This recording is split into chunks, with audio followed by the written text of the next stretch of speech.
Bismillahirrahmanirrahim. Innal hamdalillah wassalatu wassalamu ala Rasulillah wa ala alihi wa ashabihi wa mawalah. Amma ba'd. Allahumma salli ala sayyidina Muhammad wa ala ali sayyidina Muhammad kama sallaita ala Ibrahim wa ala ali Ibrahim fil alamin innaka Hamidum Majid. Assalamualaikum warahmatullahi taala wabarakatuh. Alhamdulillah, bersyukur kita kepada Allah Subhanahu wa taala kerana limpah dan kurnianya dapat kita bersama sekali lagi pada hari ini dalam sesi Sinar Ilmu anjuran daripada Interaktif Dakwah Tarbiyah Association. Pada malam ini kita ada sesi bersama, kita ada satu sesi yang bertajuk Hijrah Sebaik-Baik Pemberian. InsyaAllah pada malam ini kita akan mendatangkan seorang ahli panel yang akan berkongsi tentang penghijrahan beliau daripada kehidupan beliau yang dulu dan macam mana dia punya kehidupan selepas daripada memeluk agama Islam. InsyaAllah kita akan datangkan kepada anda pada malam ini. Okey, insyaAllah sebelum daripada kita mulakan sesi live kita pada malam ini, eloklah kalau sekiranya tuan-puan yang melihat live ini bolehlah share, komen dan share, like dan komen dekat ruangan komen. Kalau ada sebarang persoalan yang ingin tanya ahli panel pun boleh tinggalkan dekat ruangan komen, insya-Allah.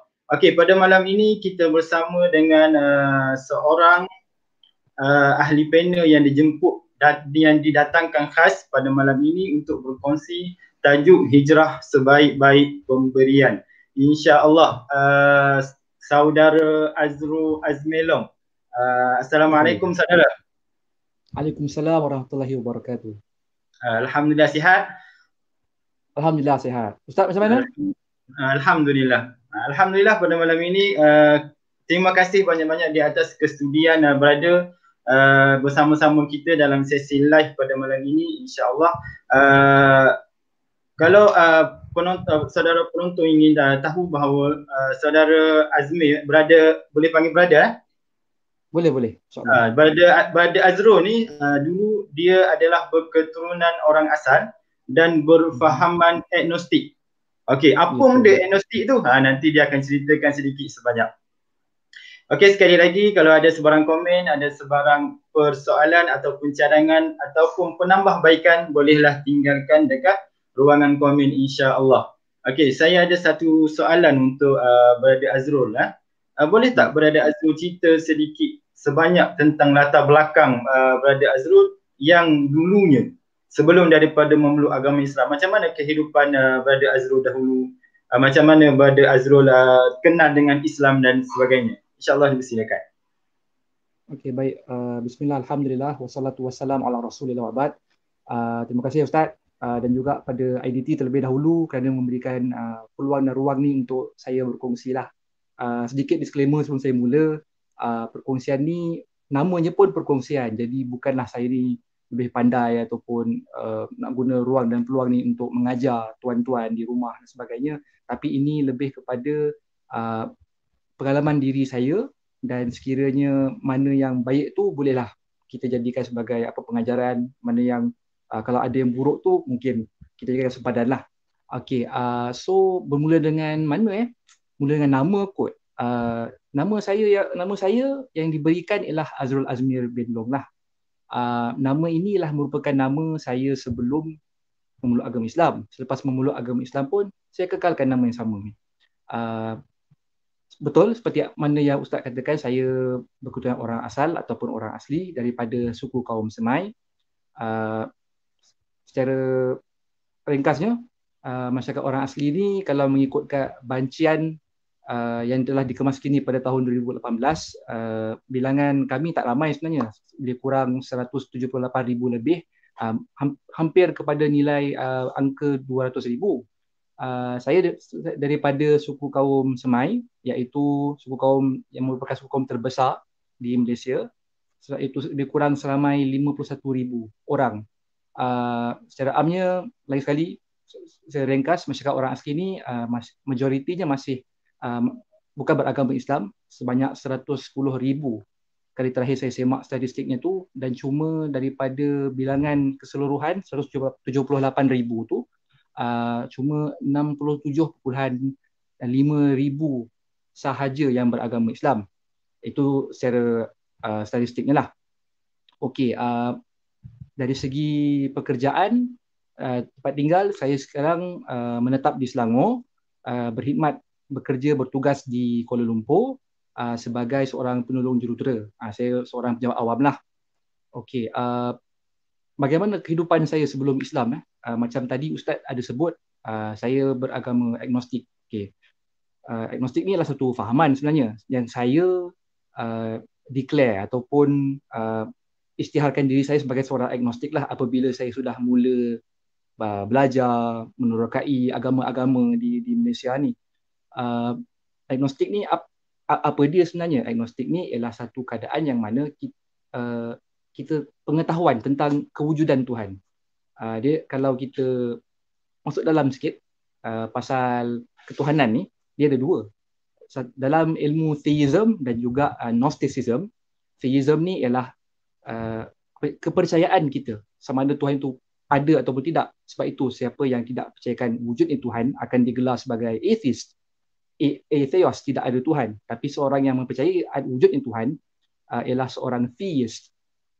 Gnosticism pula ialah kepercayaan sama ada keberadaan Tuhan tu, sama ada dia ada ataupun tidak. Bukan soal percaya, tapi soal adakah seorang itu mengetahui Tuhan itu wujud ataupun tidak. So seorang yang gnostik mengetahui Tuhan itu ada, tapi seorang yang agnostik tidak mengetahui Tuhan itu sama ada betul-betul ada ataupun tidak. Jadi ini saya merupakan seorang theist agnostik. Seorang yang saya percaya Tuhan itu wujud, tapi saya tidak tahu keberadaannya tu ada atau tidak lah. Itu pada peringkat akhir sebelum saya memilih mengambil keputusan untuk memeluk agama Islam. Sebelum itu, bagaimana kehidupan saya? Okey, saya cerita daripada saya kecil lah kot. Saya dilahirkan dan dibesarkan di bandar Ipoh, Perak. Saya memang asal orang Ipoh, Perak. Dalam kejiranan yang majoritinya ialah kaum berbangsa Cina lah. Alhamdulillah, saya dilahirkan dan dibesarkan dalam keluarga yang biasa-biasa je.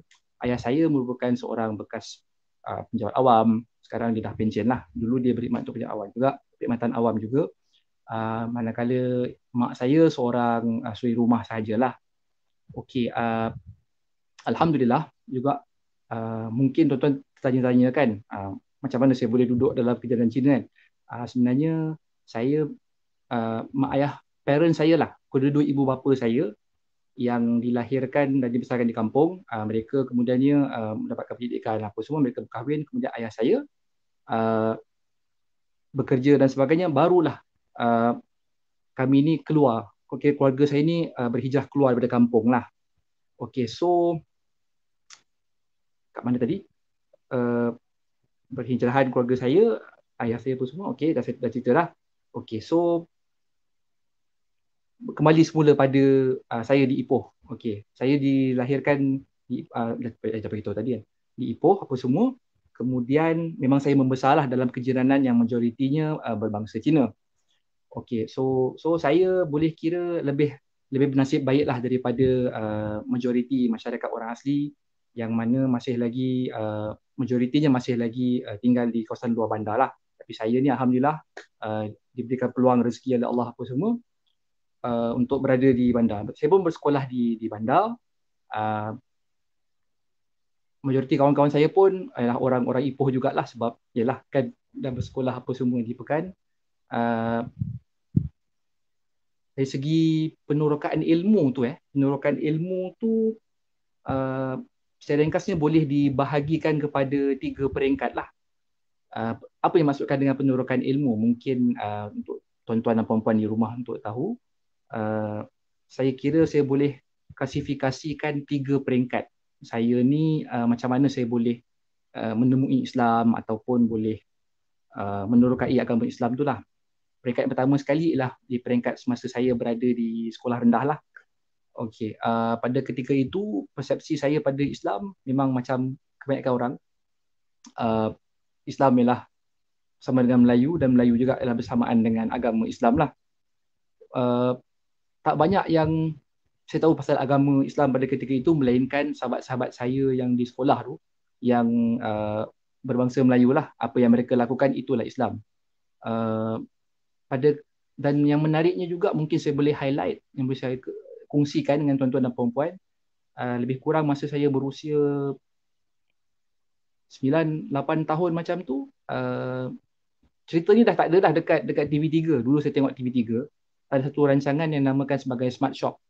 Smart Shop ni kan rancangan yang menjual, ini bukan nak bercerita pasal Smart Shop tu lah, nak ceritanya ada produk yang dijual di Smart Shop tu ialah satu siri VCD yang bertajuk Signs of the Creator, ataupun terjemahan bahasa Melayunya Tanda-tanda Pencipta.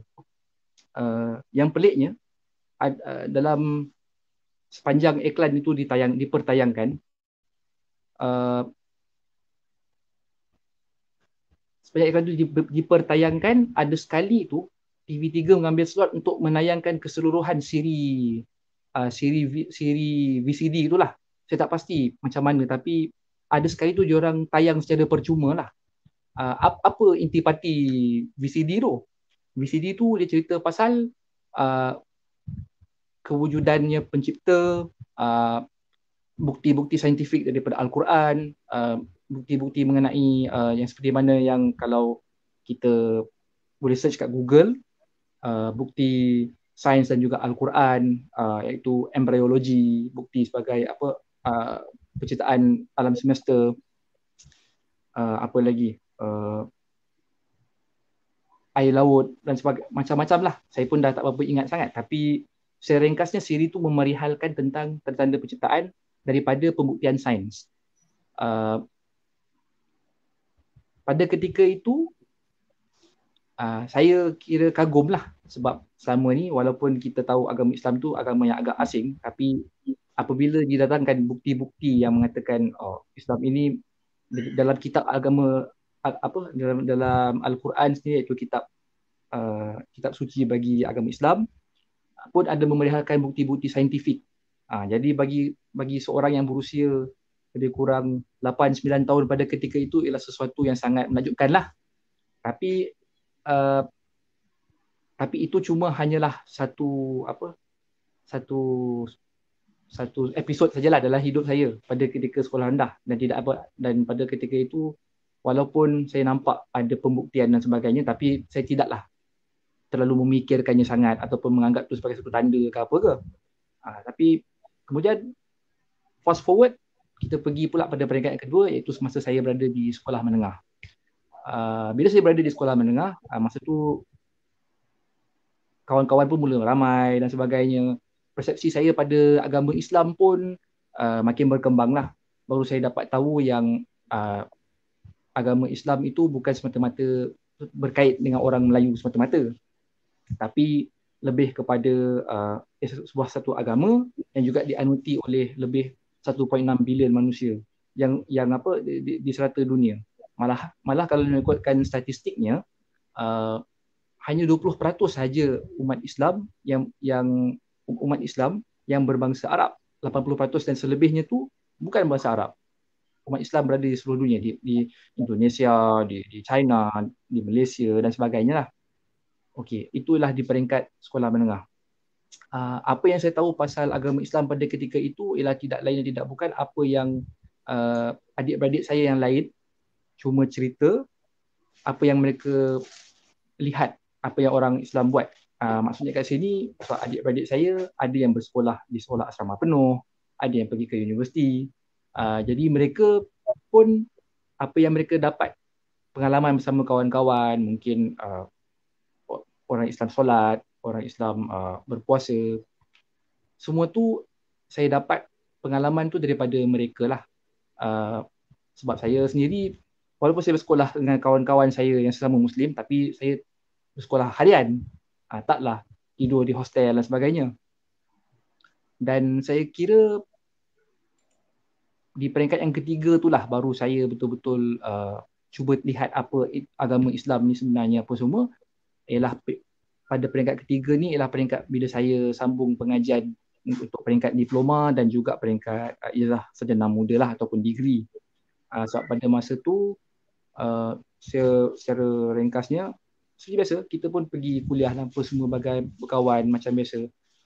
Tapi ada satu peristiwa yang menyebabkan saya macam mula mencari-cari apa agama Islam ni sebenarnya. Ialah pada masa tu saya terjumpa satu siri dokumentari yang ada dalam laptop kawan saya. Sebab biasalah bila kita belajar apa semua ni kadang-kadang stress tension, kita nak tengok movie dan sebagainya. Jadi saya pun bila saya buka laptop kawan saya ni, saya tengok ada satu siri yang dinamakan sebagai The Arrivals. Saya dah tak berapa ingat berapa episod, tapi banyak jugalah, dalam 40 lebih episod. Apa dia siri The Arrivals ni? Sebenarnya siri ni siri pasal apa, teori konspirasi, pasal Illuminati apa semua tu. Tapi yang menakjubkannya, saya bukanlah teori konspirasi ataupun apa pasal Illuminati apa semua tu yang menjadikan yang membuka mata saya, tapi diselitkan dalam siri video tu ialah potongan-potongan klip kuliah Allahyarham Syekh Ahmad Didat yang mana kita kenal dia sebagai tokoh perbandingan agama di zaman elektronik ni lah. Beliau juga adalah guru kepada Dr. Zakir Naik. Apa kata beliau dalam siri-siri video tu? Beliau membawakan bukti daripada agama Islam yang mana saya tak pernah terfikir pun selama ni. Dia pada mulanya saya kagum dengan cara dia berdebat dengan penganut agama lain, dengan padri, dengan sebagainya. Tapi lama-kelamaan saya pun asalnya mula kagum dengan karakternya. Sebab pada permulaan saya anggap dia macam wah, dahsyat pakcik ni. Masa tu panggil pakcik asal tak kenal kan. Dahsyat pakcik ni. Kalau kat Malaysia ni kalau cakap macam ni mau kena gam. Tapi fikir-fikir balik tengok, saya pun daripada siri kuliah tu saya mula mencari syarahan penuhnya di YouTube. Kemudian tanpa sedar sebenarnya perjalanan tengok video Allahyarham tu membawa saya pada satu perjalanan. Pada mulanya saya mula ingin tahu pasal karakter diri beliau ni. Kemudian saya melihat kepada hujah-hujah yang beliau bawakan. Tapi akhirnya hujah beliau tu boleh kira masuklah dalam jiwa cik. Saya pun mula tertanya-tanya, apakah matlamat ataupun tujuan dalam hidup ni? Seperti mana majoriti orang mungkin akan sampailah dekat dalam mana-mana tempoh dalam hidupnya. Apa tujuan hidup ni sebenarnya? Jadi daripada saya ringkas, menonton siri video tu membawa saya pada satu perjalanan ilmu, dan kemudiannya lepas hampir setahun setengah mendedahkan diri, bukanlah kaji, mendedahkan diri pada ilmu Islam, saya rasa inilah agama yang pilihan saya, dan sebenarnya saya bersyahadah. Tu ringkasnya 3 peringkat. Ustaz. Okey, terima kasih Brother Azul mencerita secara ringkasnya tentang latar belakang dia, macam mana kehidupan dia sebelum daripada di Islam, berfahaman agnostik, duduk dalam kalangan bangsa Cina, belajar, masuk sekolah, berkawan dengan orang Melayu, dan faham bahawasanya Melayu itu Islam dan Islam itu Melayu. Seterusnya ada peringkat-peringkat yang menyebabkan dia punya pemikiran terbuka untuk menerima Islam. Alhamdulillah. Okey, terima kasih di atas sedikit cerita latar belakang Brother Azul. Okey, Brother Azul ada mengatakan tadi titik mula mengenali Islam tu dengan tengok satu video keratan video Syekh Ahmad Didat. Okey, daripada keratan video Syekh Ahmad Didat tu minda terbuka ataupun benda tu masuk dalam jiwa yang mengatakan betul-betul agama Islam tu adalah agama yang benar. Adakah ada orang lain yang mengajak ataupun ada sesiapa yang mengenalkan Islam tu kepada brother pada masa itu? Okey, bismillah. Pada ketika itu, untuk kata ada insan ataupun individu yang mengajak, secara kasar memang tak ada lah. Sebenarnya macam kalau kita kembali balik pada poin tadi lah, sebenarnya saya tak sengaja saya terbuka video tu. Bila saya tengok kebetulan bila saya tengok kuliah tu, saya mula mencari siapa tokoh ni. Kemudian kawan saya mula perasan, seorang sahabat baik saya masa di peringkat diploma dulu, semasa saya belajar di peringkat politeknik. Saya pun pada ketika itu di peringkat diploma, ingat saya di tahun akhir, di tahun akhir pengajian saya tinggal satu rumah sewa dengan sahabat-sahabat saya sekelas yang berbangsa Melayu lah majoritinya. Uh, kami berkawan seperti biasa, tapi saya tak rasa selesa lah nak berbincang pasal agama dengan mereka, mungkin sebab sensitif dan sebagainya. Tapi ada seorang sahabat berjiran dan juga classmate juga, dia duduk rumah sebelah. Dia selalu datang ke rumah sewa kami tu untuk tugasan, untuk saja bersembang dan sebagainya. Dia tiba-tiba secara tak langsung menjadi titik rujukan untuk saya bertanya, sebab kita ilmu tak banyak. Apa yang kita tengok tu mungkin menjadi tak betul, tapi saya verify, saya semak dengan dia. Betul ke dalam Islam macam ni apa semua? So secara tak langsung sahabat saya tu dia pun tak sengaja juga, kami pun berbicara pasal soal agama ni. Okey, terima kasih. Kalau apa yang Brother Azu bagi tahu tadi, ada banyak berkawan dengan orang Melayu ataupun pernah duduk satu rumah sewa dengan orang Melayu. Macam mana penerimaan orang Islam apabila tahu Brother Azrul ni sebenarnya bukan Muslim? Kalau dah masa time peringkat diploma ataupun ni pada mulanya mereka mula-mula saya kenal mereka dah lama. Kita sekelas dah 3 tahun. Jadi kalau mereka nak rasa terkejut apa semua tu, mungkin pada setakat awal semester pertama perkenalan je lah. Tapi lepas tu bila kita dah lama berkawan apa semua, mereka pun tahu agama kita apa, mereka pun tahu bangsa kita, hati budi kita macam mana. Jadi tak ada masalah. Saya pun duduk serumah dengan diorang pun tak pernah lah ada isu berkaitan dengan sebab lainnya agama, lainnya fahaman menjadikan kami susah untuk berkawan. Malah kalau saya nak kongsikan lah, sebelum cerita saya bersyahadah lah masuk Islam, saya juga pernah cuba ikut berpuasa masa berada di rumah sewa time diploma tu dengan kawan-kawan. Kawan saya tu cuma ajak saja, dia bukanlah satu cabaran dan sebagainya. Dia cuma ajak dan saya pun setuju untuk join. Dan saya dapati pada ketika saya ikut dia orang je lah. Sahur sekali, berbuka pun sekali. Pada masa tu rasa lain lah sebab pertama sekali dari segi fizikalnya memang terasa lah bezanya. Pertama kali menahan diri daripada minum air untuk berbelas-belas jam. Makanan pun sama. Dan saya ingat lagi antara benda yang lawaknya sebab kita berpuasa, jadi ketahanan badan kita kurang. Masa balik pada bazar Ramadan ada sekali tu, lalu dekat orang yang meniaga ayam panggang. Jadi sebab masa tu mungkin hypoglycemia ke apa ke, balik daripada pasar Ramadan tu, tiba-tiba rasa loya. Itu sedikit pengalaman lah.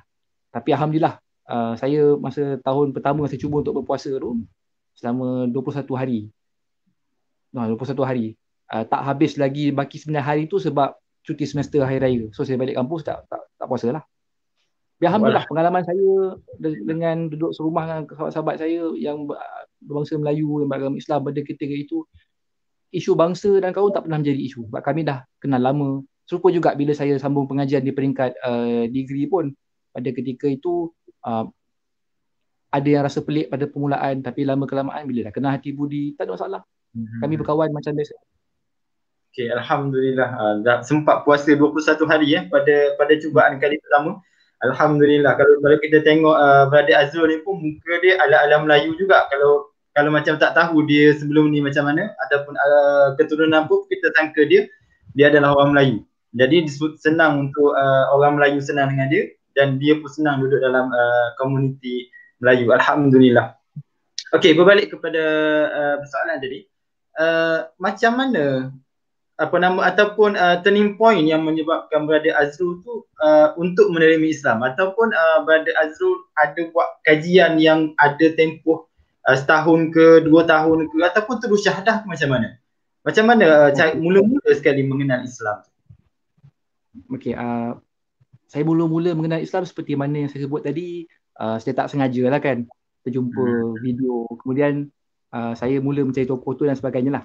Okay. Sambung pada cerita tu, saya tak semena-mena, saya pun mula terfikir, takkanlah ada seorang je kan yang bercerita pasal agama Islam daripada perspektif perbandingan ni. Saya pun mulalah cari kat YouTube. Harus diingati bahawa sumber-sumber ni semua dalam bahasa Inggeris. Jadi saya pun macam cubalah cari maklumat pasal Islam ni dalam bahasa Inggeris dulu sebab nampak lagi lunak bahasanya. Kalau penceramah atau pendakwah bahasa Inggeris ni, lagipun agak menakjubkan lah sebab tengok Mat Saleh peluk Islam dan bercerita pasal agama Islam. So saya pun daripada satu tokoh saya beralih pada tokoh lain. Pertama sekali yang saya cari ialah saya tak sengaja di YouTube. Kalau kat YouTube, kalau tuan-tuan tahulah macam mana logaritma YouTube ni. Daripada satu video tu dia akan bagi rekomendasi ataupun suggestion video yang berkait dengan topik tu. Daripada satu video saya mula tengok lah. Daripada Allahyarham Syekh Ahmad Didat, saya pergi kepada Syekh Yusof Estes. Beliau seorang bekas padri, bekas pastor kalau tak silap, berpusat di, beliau seorang American, seorang ahli warga negara US. Dan pada situ saya pergi kepada Syekh Hussein Yi. Syekh Hussein Yi asalnya saya ingatkan orang Cina daripada China, tapi rupanya beliau orang Cina dari Malaysia dan beliau berbicara pasal Islam dengan begitu dalam perspektif yang saya tak pernah bayangkan lah. So, selama ni antara persepsi orang bukan Islam, agama Islam ni ialah agama yang walaupun kita boleh terima di Malaysia sebagai agama rasmi dan sebagainya, tapi dilihat sebagai satu agama yang sukar kerana terlalu nampak macam dibebankan dengan fik sana sini, itu haram, ini haram, buat ni tak boleh, itu batal, ini batal. Inilah perspektif yang negatif ataupun salah gambaran orang bukan Islam pada agama Islam ni. Jadi bila saya dapat satu tokoh ataupun seseorang yang bercerita dekat internet, dekat YouTube pasal mudahnya Islam ni, percaya pada Allah, Tuhan yang satu, apa bukti kewujudan Tuhan, macam mana, bagaimana akhlak Nabi Muhammad sallallahu alaihi wasallam dalam menyantuni sahabat-sahabatnya. Inilah sesuatu yang bagaimana, macam mana saya kata, perspektif yang berbeza. Ya, kalau sebagai seorang rakyat Malaysia yang mengikuti sistem pendidikan tempatan, kita akan belajar dalam sejarah tingkatan 4 ke tingkatan 5 pasal sejarah Islam, tapi itu hanya sekali lalu saja, dan saya yakin majoriti daripada masyarakat non-Muslim sekalipun akan menganggap itu sebagai satu bab saja daripada silibus pengajian, tapi tidaklah dilihat sebagai satu poin yang solid untuk menjadikan manusia secara amnya, siapa yang belajar pasal sejarah dan sebagainya, untuk berfikir mungkin ini ialah satu ajaran yang patut kita fikirkan. So daripada satu tokoh kepada tokoh yang lain, saya lompat mula-mula yang saya sebutkan tadi, Syekh Yusof Estes. Kemudian saya tengok Syekh Hussein Yi, tengok Numan Ali Khan. Numan Ali Khan seorang orang US juga, orang Amerika, tapi beliau lebih pengkhususan beliau ialah lebih kepada pengajar Al-Quran lah, dari segi bahasanya, dari segi tafsirnya. Kemudian timbul satu persoalan, kalau dah ramai-ramai macam ni cerita cantiknya Islam apa semuanya, kenapa kat Malaysia tak ada? So apa yang saya buat, saya type dekat YouTube Comparative Religion Malaysia. Ada bukanlah dua video, kalau dua video sikit penuh. Ada dua tokoh ataupun dua sosok ni lah yang keluar bila hasil carian search dekat YouTube tu. First kali ialah Brother Shah Kirit. Brother Shah Kirit, video-videonya banyak menceritakan pasal comparative religion, pasal agama Islam dan sebagainya. Dan seorang lagi ialah Brother Lim Joo Soon. Brother Lim Joo Soon ni, kalau siapa yang sedang menonton semua kenal lah, beliau adalah pengasas kepada Interactive Dakwah Training dan berpengalaman sangatlah dalam usaha dakwah pada non-Muslim dan menyantuni mu'alaf ni. Dalam saya tengok video kedua-dua tokoh ni bercerita pasal agama Kristianiti, pasal agama Islam, pasal keaslian Al-Quran. Tiba-tiba dalam satu siri kuliah Brother Lim Joo Soon, saya terdapat nombor telefon dia. Dia sebut dalam video tu. Tapi video ni video lama. Video lebih kurang kalau sekarang dah tahun 2020, mungkin video ni awal tahun 2000 dulu atau pertengahan tahun 2000 dulu. So memang video entah macam mana, entah Allah rezekikan saya pada masa tu saya boleh jumpa video lama lah. So tak lama lepas saya dapat nombor telefon Brother Lim tu, saya simpan dulu. Saya tak cuba untuk berhubung dengan dia dan sebagainya lah. Pada masa yang sama,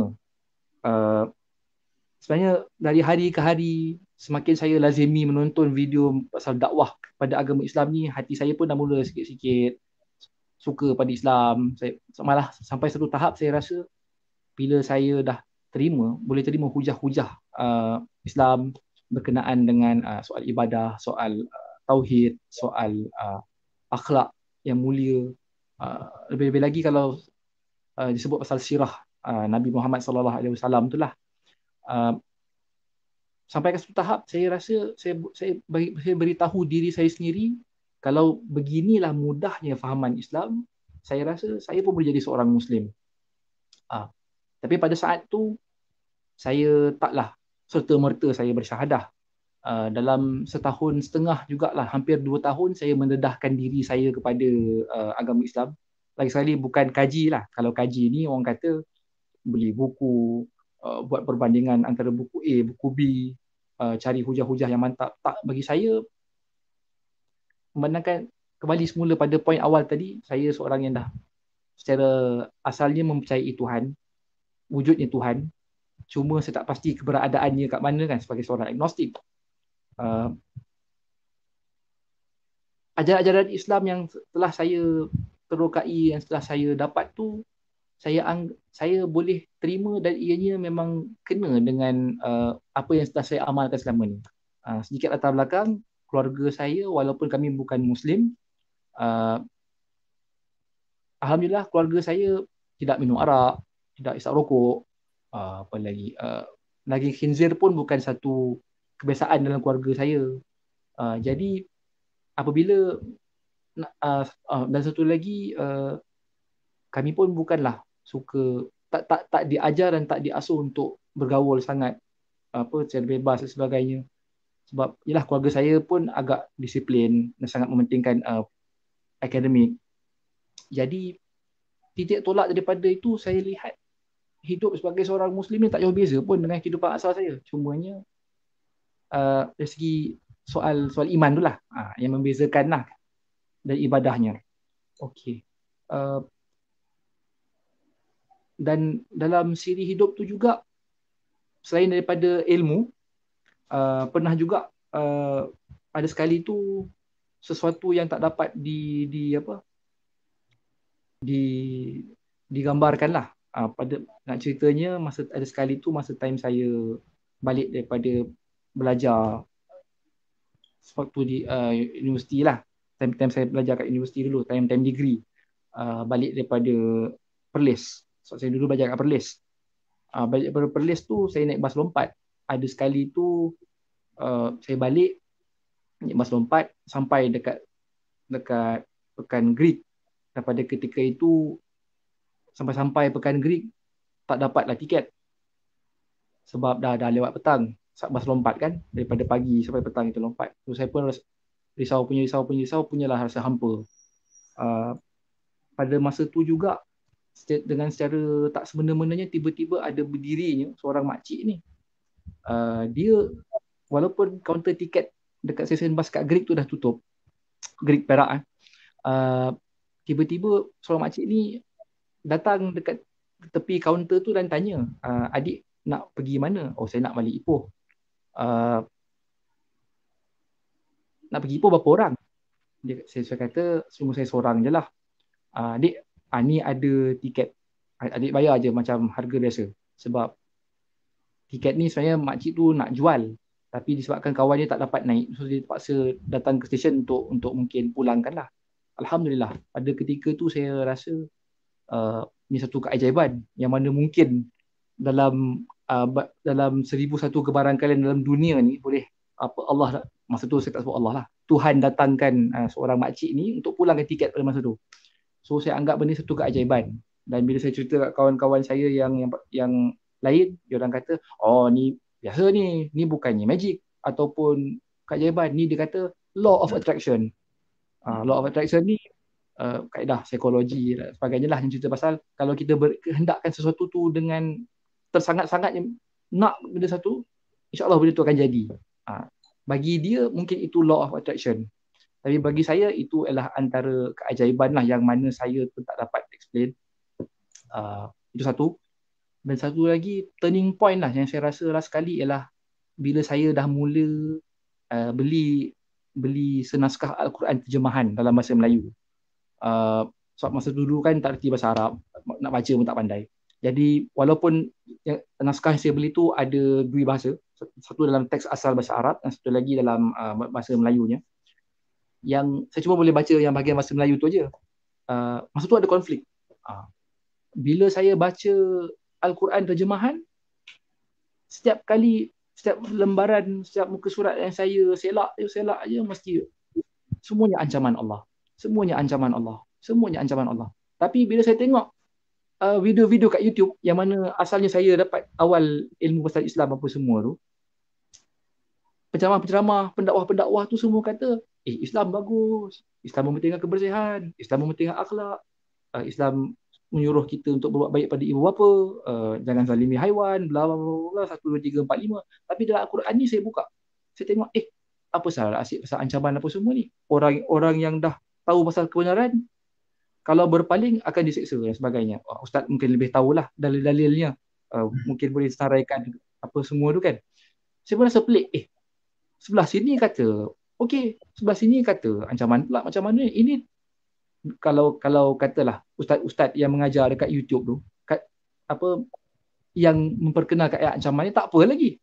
Tapi kalau saya buka Al-Quran, patutnya elok lah kan. Patutnya macam tu. Sebab inilah kitab suci untuk orang Islam. Tapi terbalik pula, sebalik yang saya dapat. So lama kelamaan dalam tempoh 1.5 tahun yang saya sambil baca, sambil tengok video dan buat pemerhatian sekeliling, benda ni jadi konflik. Tambah-tambah lagi pula, saya ni sebenarnya belajar pasal agama Islam atau mendalami pasal agama Islam ni di belakang pengetahuan keluarga saya. Saya tak tahu macam mana penerimaan mereka. So lagipun yalah, takut kan. So konflik tu jadi lagi berat lah. So setelah setahun lebih, akhirnya ingat lagi tak Ustaz, tadi saya ada bagi tahu seorang kawan daripada Tempoli tu yang saya jadikan titik rujukan. Saya pun tanyalah kat kawan saya ni. Masa tu kami dah habis pengajian. Saya masa tu dah sambung degree, dia pun dah sambung degree, tapi kami bukan universiti yang sama lah. Saya jumpa dia masa time cuti semester dekat Ipoh lah. Saya tanya dia, apa cerita ni? Aku baca Quran macam ni. Kat YouTube Ustaz Asatizah apa semua ni duk cerita macam ni pula pasal Islam. Kawan saya, dia cuma senyum lah, dia tak kata banyak. Mungkin dah sampai seru kot. Dah sampai seru. Apa maksud kau sampai seru? Dia pun kata, ini mungkin satu tanda daripada Allah lah. Pada masa tu saya tak faham lagi. Tapi bila dah lama saya belajar, selepas bersyahadah, rupanya inilah konsep yang dalam Islam yang dinamakan sebagai khauf dan rajah. Yang mana ada pengharapan dan juga ada rasa takut pada Allah. Dia tak kata banyak. Dia cuma kata dah sampai seru kot. Lepas tu dia kata mungkin dah sampai masa untuk syahadah kot. Saya pun terdiam. Saya pun terfikir, ya tak ya juga. Sebab jujur saya katakan, sepanjang tempoh 1.5 tahun yang saya cuba terokai agama Islam dan sebagainya, sebenarnya sudah timbul keyakinan dalam diri saya pasal agama Islam ni. Kan seperti mana yang saya sebutkan awal tadi, sampaikan sampai satu tahap, keyakinan saya tu setara sampai saya boleh cakap, kalau macam ni lah mudahnya Islam, saya rasa saya boleh jadi seorang Muslim. Sebabkan kawan saya tahu pasal kisah hidup saya ni, perjalanan saya ni, jadi dia pun semudah macam tu je lah, dia bagi tahu. Dan dia tanya saya balik, tahu tak cara macam mana nak jadi Muslim? Saya kata tahu. Dia tanya, lafaz ni dalam bahasa Arab kamu tahu? Saya katakan, asyhadu an la ilaha illallah wa asyhadu anna Muhammadar Rasulullah. Dia kata, bagus. Maksudnya dalam bahasa Melayu tahu tak? Saya kata, ya. Aku naik saksi bahawa tiada Tuhan melainkan Allah dan Nabi Muhammad itu pesuruhnya atau pesuruh Allah. Dia kata alhamdulillah, lepas tu semudah itu saja dia kata alhamdulillah kamu seorang muslim. Semudah itu saja. Itu kata-kata kawan saya. Dan ini bukan berlaku kat pejabat agama ataupun berlaku dekat pusat dakwah NGO apa semua. Ini berlaku di MACD. Saya sembang dengan dia dekat MACD. Dan pada ketika itu juga baru saya sedar selama ni ialah keimanan tu dah mula ada, ilmu tu sedikit sudah ada. Cuma saya je yang mungkin berat keras kepala kot, yang masih lagi tak nak tunduk tak nak sujud pada Allah. Sebab agama Islam ni yang saya perasan sudah lama lah. Ini cerita lompat ke depan sikit. Bila dah syahadah lama lah ni. Ceritanya agama Islam ni bukan satu agama yang semata-mata berhujah dengan logik ataupun akal semata-mata. Tak. Agama Islam juga memujuk manusia dengan dengan bicara pasal soal perasaan, bicara pasal soal hati. Seperti mana kita boleh memperoleh ilmu dalam bidang sains, dalam bidang astronomi ke astrologi? Astronomi bukan astrologi. Astrologi itu horoskop tu, bukan. Astronomi dan pelbagai lagi cabang-cabang ilmu yang terbit daripada agama Islam, tapi berbicara pasal soal hati manusia, berbicara pasal akhlak yang baik.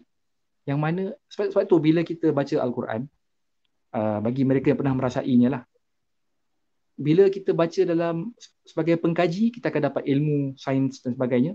Tapi bila kita baca dalam solat, kan kita ada qori-qori yang hebat-hebat di YouTube, di satu dunia semua. Manusia walaupun dia tidak memahami bahasa Arab, mungkin selama ni tak pernah dia faham bahasa Arab, tiba-tiba dia boleh rasa tersentuh.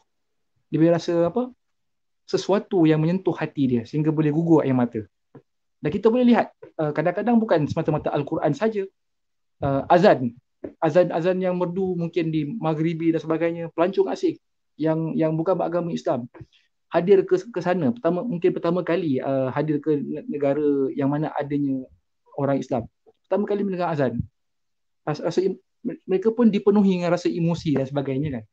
Jadi selain konsep taubat dalam Islam, kalau izinkanlah Ustaz, kalau saya salah quote ni, Ustaz boleh betulkan lah quote. Saya ada ingat satu hadis yang Nabi sebut pintu taubatnya sentiasa dibuka untuk Bani Adam seluas-luasnya sehinggalah sampai matahari terbit di sebelah barat. Maksudnya kiamat dah dekat tu. Maknanya betapa luasnya rahmat Allah ni. Jadi bila saya masa tu tak faham lah, masa saya syahadah tu. Bila dah tengok lama, lepas tu bila saya faham konsep khauf dan rajah ni, barulah it makes sense lah orang kata kan. Masuk akal lah pada masa tu kenapa Allah perkenalkan macam ni, kenapa perkenalkan macam ni.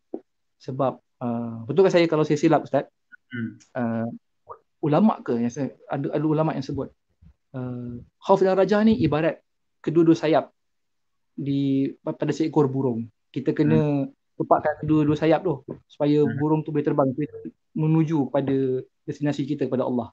Kalau sebelah je asyik takut daripada Allah ataupun asyik rasa tak apa, Allah boleh ampunkan, itu pun tak boleh jadi juga. So, itulah kot rasanya turning point saya, boleh simpulkan. Okey, soalan tadi terjawab atau tidak? Yang dekat tengok dekat YouTube semua Islam ni baik. Tapi buka Quran tu ini ancaman. Adakah soalan tu terjawab ataupun tidak? Tidak terjawab pada ketika itu, tapi terjawab lepas setahun, 2 tahun lepas saya mula ikut kuliah-kuliah yang lebih formal lah. Macam lepas daripada syahadah. Selepas saya bersyahadah. Okey, terima kasih di atas perkongsian macam mana turning point dia boleh tertarik dengan Islam, pada Azrul boleh mengenal Islam dan melalui YouTube dan mengkaji beberapa buku-buku tentang agama Islam. Alhamdulillah. Kita ada satu soalan, brother. Okey, kita ada satu soalan daripada Cempaka Sari. Assalamualaikum warahmatullahi. Pertanyaan, adakah penentangan daripada ibu bapa setelah saudara Azrul memeluk agama Islam? Okey, silakan. Waalaikumsalam warahmatullahi wabarakatuh. Cempaka Sari penentangan sebenarnya okeylah, saya tak adil kalau cerita pasal penentangan dulu. Sebenarnya macam saya sebutkan tadi, saya belajar pasal Islam dan memeluk agama Islam di belakang pengetahuan keluarga saya. Uh, saya bersyahadah secara tidak rasmi depan kawan saya dekat MACD. Kemudian saya merahsiakan pengislaman saya. Masa tu solat apa semua pun kadang-kadang buat, kadang-kadang tak buat sebab tak tahu. Saya cuma betul-betul belajar solat bila saya cuti semester. Saya bertugas sekejap di Kuala Lumpur, duduk dengan kakak saya, jumpa kawan-kawan saya di Kuala Lumpur. Dia ajar saya solat. Masa tu baru saya tahu bahawa uh, lepas bangkit daripada rukuk kena iktidal dulu. Saya dulu daripada rukuk terus sujud, tak ada iktidal. Sebab masa tu tak tahu kan, belajar pun daripada YouTube. YouTube tu pula, kalau tuan-tuan ingat, zaman YouTube yang saya tengok dulu tu kualiti videonya rendah, dan internet yang saya ada pun bukan laju mana. Jadi mungkin masa dia tengah buffer, saya tertinggal bahagian nak iktidal tu. Itu je nak ceritanya. Okey, dari segi penentangan, sebenarnya saya yang rasa keluarga saya akan menentang. Saya yang takut, saya yang tidak yakin dengan sama ada keluarga saya boleh menerima ataupun tidak. Sedangkan sebenarnya di sebelah keluarga mak saya, ramai adik-beradik sebelah mak saya, makcik saya, sepupu saya, dua pupu yang beragama Islam.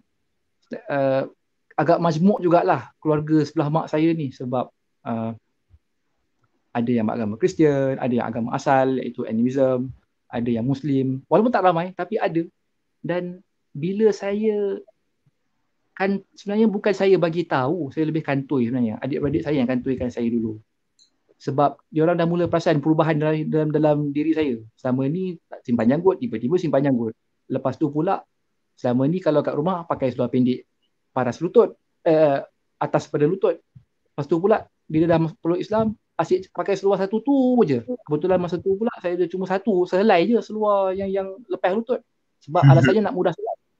Lepas tu kadang-kadang dalam sehari tu kalau saya balik ke rumah, saya kadang-kadang dalam beberapa waktu tu hilang dalam rumah, masuk bilik solat, nak sorok lah kononnya. Tapi lepas beberapa lama keluarga saya perasan apa semua tu, saya tak bagi tahu. Yang perasan, tiba-tiba kakak saya, adik-adik saya yang lain, dia tanya, bila kamu nak bagi tahu mak ni yang kau dah peluk Islam? Korang tahulah. Jadi masa tu saya pun takut lah. Saya takut sebab takut korang tak terima. Adik-adik saya salahkan saya balik, kata, kamu ingat kami ni jumud sangat ke? Kami ni kolot sangat ke pemikiran kami? Adik-adik kita ramai yang Muslim. Kemudian adik-beradik saya dah kantoikan saya macam tu, barulah saya berani untuk bersemuka dengan kedua ibu bapa saya, cerita yang saya dah peluk Islam apa semua. Dan diorang pun tak ada masalah, diorang pun suka.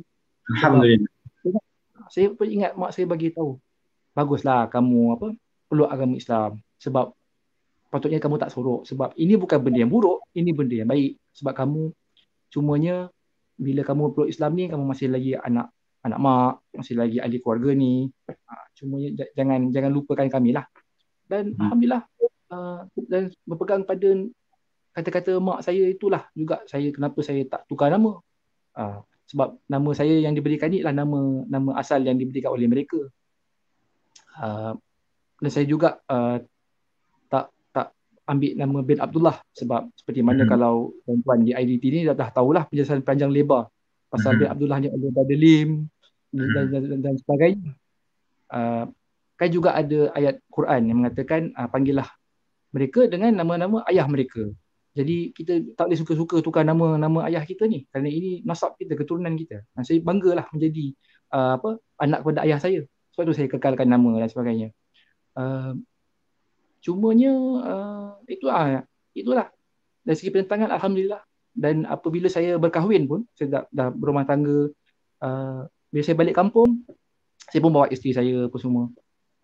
Keluarga sebelah mak saya, sepupu sahabat apa semua boleh terima, tak ada masalah. Sebab sebelah mak saya memang sangat-sangat majmuk lah.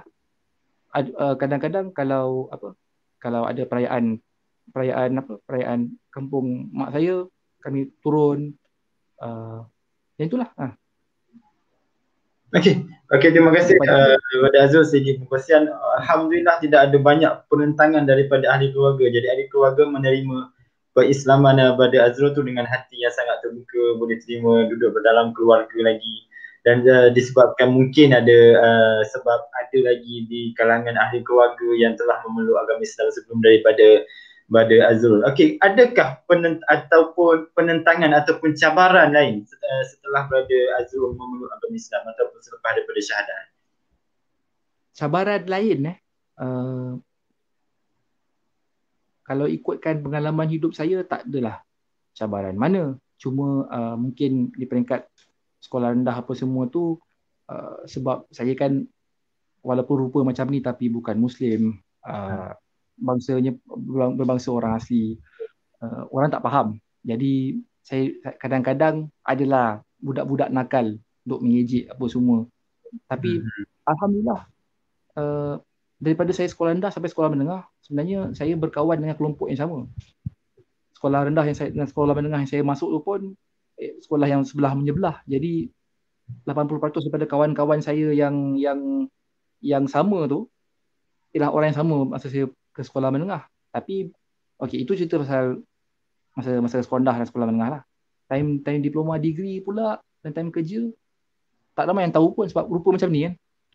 Tak ramai yang menentang sebab ataupun yang menimbulkan kegusaran ke apa ke sebab saya bukan berbangsa Melayu ataupun bukan Muslim pada masa tu. Cumanya cabaran sekarang ni lah ataupun di awal saya syahadah. Pada masa tu walaupun saya ada kawan yang saya rujuk untuk pertanyaan agama, kawan saya yang banyak menyantuni saya, tapi yalah dia pun ada hidup dia juga. Dia pun tak boleh selalu berkepit dengan saya 24 jam. Kadang-kadang saya rasa seolah-olah terpinggir lah. Bukan terpinggir dari segi macam orang kata tak siapa nak berkawan dengan saya, tak ada siapa ni ataupun kawan-kawan saya yang asalnya non-Muslim. Lepas tahu saya memeluk agama Islam, mereka pinggirkan saya, tak. Saya masih lagi bersahabat baik dengan mereka. Tapi lebih kepada dari segi the extra push. Tak ada siapa macam, tak ada kawan yang untuk pergi kuliah bersama, tak ada kawan untuk macam sparring partner lah untuk kita apa, mungkin mengaji ke, untuk bagi kita kata-kata dorongan, kata-kata semangat. Dan cumanya bila saya dah mula belajar dengan IDT, teknik untuk menyantuni mu'alaf, teknik untuk pengurusan mu'alaf, ni kita belajar pasal, saya rasa Ustaz pun tahu, buddy system.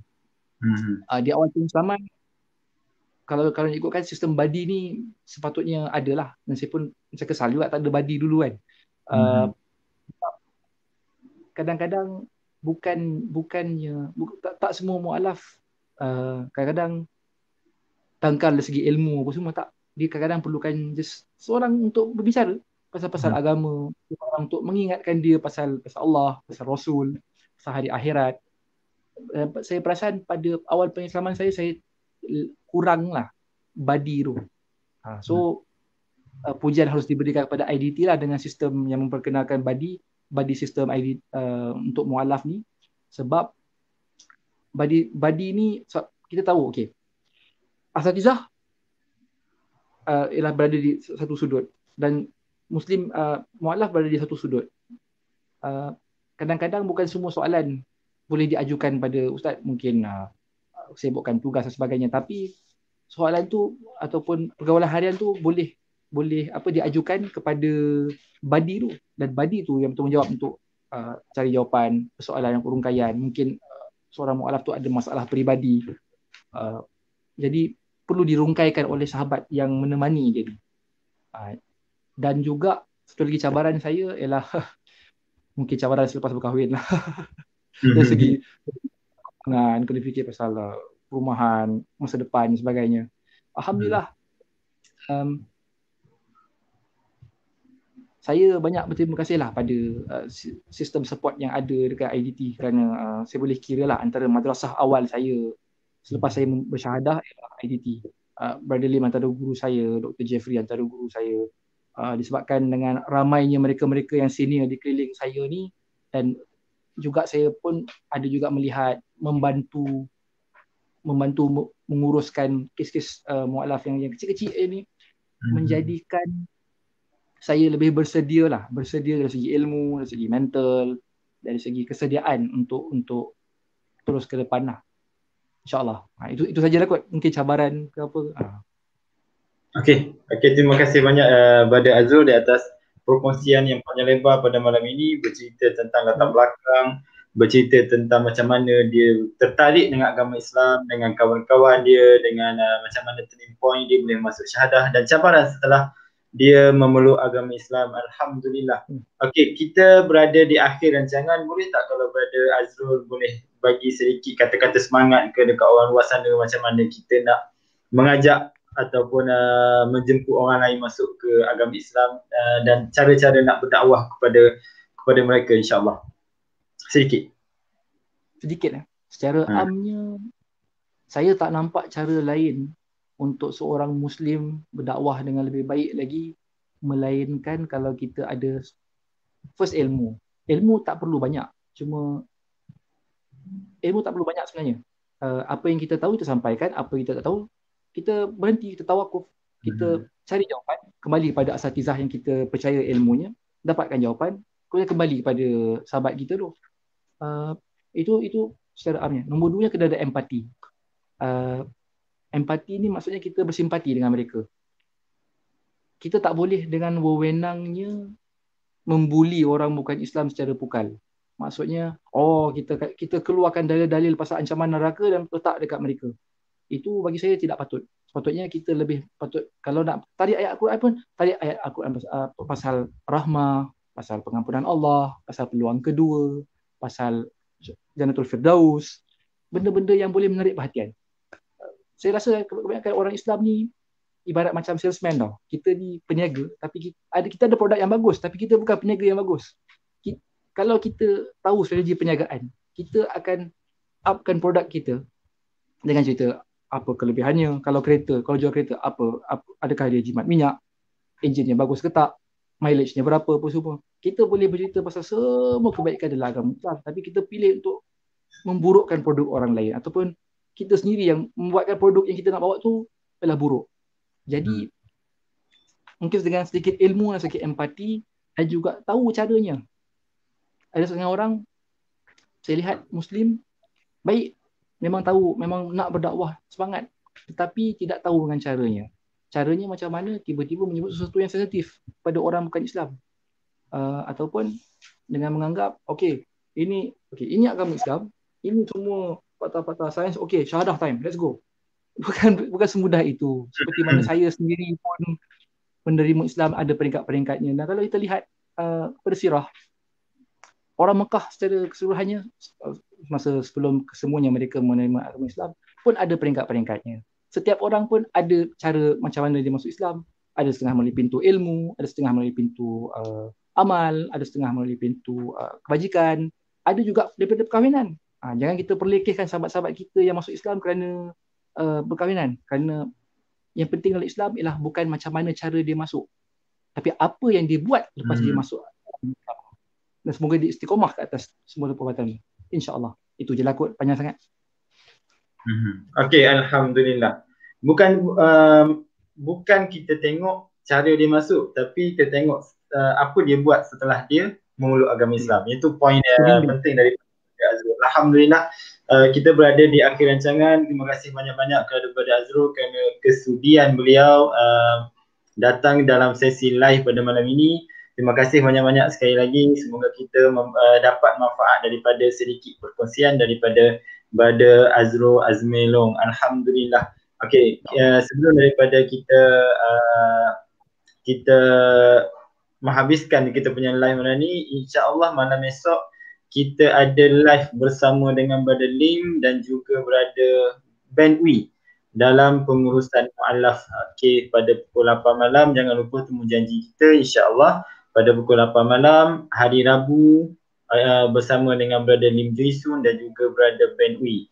Dan IDT dalam perancangan untuk membuka satu lagi cawangan di Kota Kinabalu, insya-Allah pada bulan 7 ini, insya-Allah kita memerlukan dana. Dan juga kita ada program wakaf. Kita ada program wakaf buku untuk diedarkan di seluruh sekolah di semenanjung Malaysia. InsyaAllah kalau ada sesiapa ada kelebihan ke, ada yang ingin disumbangkan, bolehlah sumbang ke akaun IDT insya-Allah yang ada kat bawah jalan tu. Okey, di akhir sekali saya mengucapkan terima kasih banyak-banyak sekali lagi kepada Brother Azrul dan minta maaf kalau ada segala kelemahan dan keburukan yang semua tu semuanya datang daripada kami sendiri, dan apa yang baik tu semua datang daripada Allah Subhanahu Wa Taala.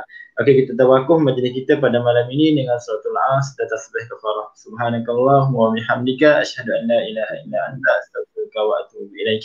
Assalamualaikum warahmatullahi taala wabarakatuh. Waalaikumsalam.